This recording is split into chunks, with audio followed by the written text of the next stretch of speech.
Hello बच्चों, मैं पूर्व भैया आपका वेलकम करता हूं ऑन बिहाफ ऑफ विद्या मंदिर क्लासेस। स्वागत है आपका हमारे 90 डेज चैलेंज में, जिसमें हम फिजिक्स, केमिस्ट्री, मैथ्स के इंपॉर्टेंट क्वेश्चन आपके लिए सॉल्व करते हैं। तो आज जो मैंने क्वेश्चन आपके लिए लिया है बेटा, वो है आपके पोलराइजेशन पे बेस्ड, है ना। तो पोलराइजेशन ना जो हमारे जेई मेन टॉपिक है, जैसे मैं बात कर रहा हूँ सेमीकंडक्टर की, जैसे मैं बात कर रहा हूँ पोलराइजेशन की, जो मतलब रेगुलर टॉपिक से थोड़ा हटके हैं, मैग्नेटिज्म एंड मैटर, ये टॉपिक्स, कम्युनिकेशन सिस्टम, ये टॉपिक वो हैं जो आपको पढ़ने में ना थोड़े कम इंटरेस्टिंग लगेंगे, मतलब कुछ लोगों को, बट इनसे स्कोर करना बड़ा आसान है, क्योंकि क्वेश्चन का ना एक डायरेक्शन होता है, एक फ्लो होता है, वो समझ जाएंगे आप तो इनके ऊपर क्वेश्चन आप डेफिनेटली कर पाएंगे। ठीक है, तो ये जो हमारा पोलराइजेशन पे क्वेश्चन है, ये बेसिकली बेस्ड है आपके मेलस लॉ पे, जो कि क्या था, I equal to I naught cos square theta. यानी कि अगर मैं ये बोलूं कि एक पोलराइज्ड, जो आपका लाइट एक पोलराइज्ड है, वो अगर आपके एक पोलराइजर के थ्रू पास करता है, तो उसके बाद जो पास एक्सिस होता है और उसके बीच का जो ओरिएंटेशन है, उसके कारण इंटेंसिटी में आती है चेंज। कितनी आती है, कैसी आती है, आइए हम और आप समझते हैं। तो क्वेश्चन ये है आपका कि यहाँ पे तीन आपके पोलराइड्स हैं, P1, P2 और P3। P1, P2, P3 को आपने एक के बाद एक लगा दिया है। The pass axis of P2 are inclined at angle of 60 degree with respect to P1। तो देखिए, ये अगर इसका डॉटेड लाइन को आप देखिए, ये पास एक्सिस है, तो उसका पास एक्सिस इससे 60 डिग्री बना रहा है। यही जो P2 है, उसका जो पास एक्सिस है वो बेसिकली कितना है, तो वो वर्टिकल से 90 है। आ रही बात समझ? तो इंटेंसिटी जो सोर्स की होगी वो दे रखी है आपको, और ये बताना है कि जो फाइनल पॉइंट O निकल रहा है उसकी इंटेंसिटी क्या होगी। तो इस क्वेश्चन में पहला सबसे इंपॉर्टेंट ये आपको समझना है कि जब अनपोलराइज्ड लाइट एक पोलराइड के थ्रू पास करती है, पहले वाली बिल्कुल अनपोलराइज्ड है, तो उसकी इंटेंसिटी हो जाती है आधी।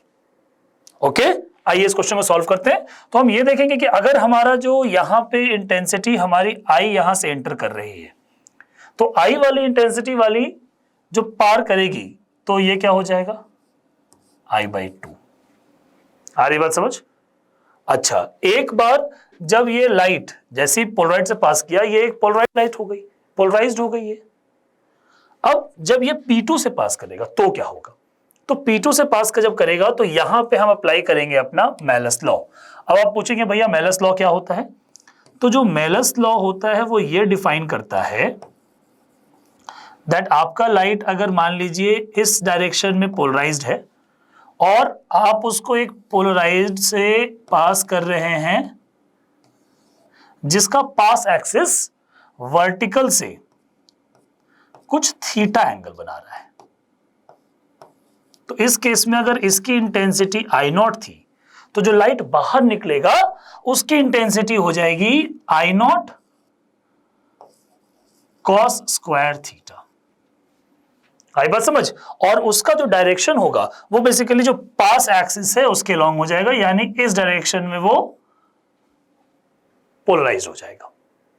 ओके, तो जब आई इंटेंसिटी का आपने ड्रॉप किया, तो पहले वाले के थ्रू पास करने पे पहला वाला का ओरिएंटेशन कुछ भी हो, लाइट का क्या हो गया I/2, और इसका जो ओरिएंटेशन आप देखेंगे तो वो कैसा हो जाएगा, तो इसका ओरिएंटेशन कुछ इस डायरेक्शन में होगा, वर्टिकल, क्योंकि पास एक्सिस वैसा ही है। अब जब वो इससे पास करेगा तो now what is the theta, इस लॉ को मेलस लॉ करते हैं। ये जो थीटा है, इस केस में थीटा इज योर 60 डिग्री।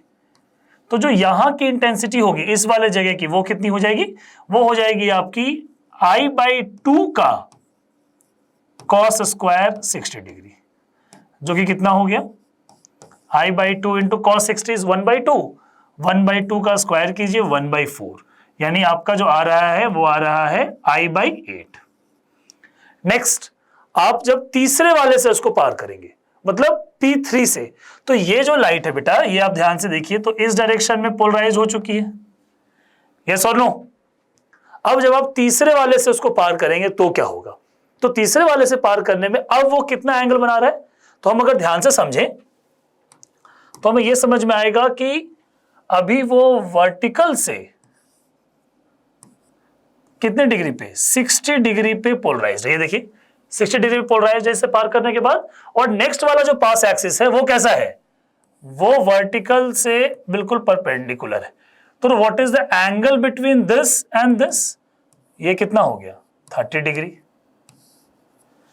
तो अब अगले क्वेश्चन में जब हम सॉल्व करेंगे, दोबारा समझिएगा कि ये जो जिस डायरेक्शन में पोलराइज्ड हुआ वो, और अगला पोलराइड जो अपना P3 है उसके बीच का जो थीटा है वो कितना है, वो थीटा आपका है 30 डिग्री, हाँ है ना। तो अब जब वो P3 से पास करेगा तो हम क्या लिखेंगे, हम बेसिकली I/8 का फिर cos स्क्वायर थीटा करेंगे, यानी कि हम ये देखेंगे कि हमारा ये अगर ऐसे पोलराइज्ड है और जो अगला पोलराइड है वो कैसा है, उसकी पास एक्सिस अगर ऐसी है, तो what is my theta in this case, theta will be equal to 30 degree, क्योंकि ये अभी वर्टिकल से है 60 डिग्री।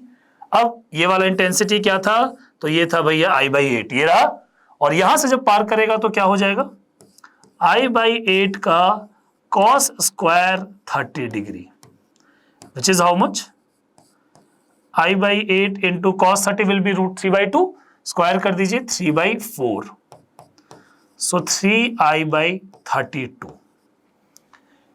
तो आपने जो डाला था वो कितना इंसिडेंट था I, और जो बाहर निकला लास्ट में उसकी इंटेंसिटी क्या आ रही है 3I/32, और यही आपसे पूछा जा रहा है।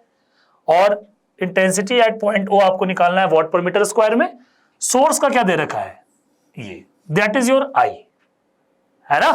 तो I की वैल्यू हम डाल देते हैं यहां पे, तो what is my final answer, तो my final answer will be 3 into score क्या है इसका 256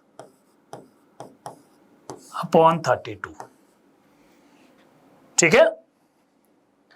ये आपका इसका 8 टाइम कैंसिल हो रहा है, सॉल्व करके आपका फाइनल आंसर आएगा 24 watt per metre square. So this is your final answer, ठीक है बेटा। तो ऐसे ही क्वेश्चन के लिए हमारे साथ बने रहिए, मिलते हैं हमारे नेक्स्ट लेक्चर में। थैंक यू बच्चों।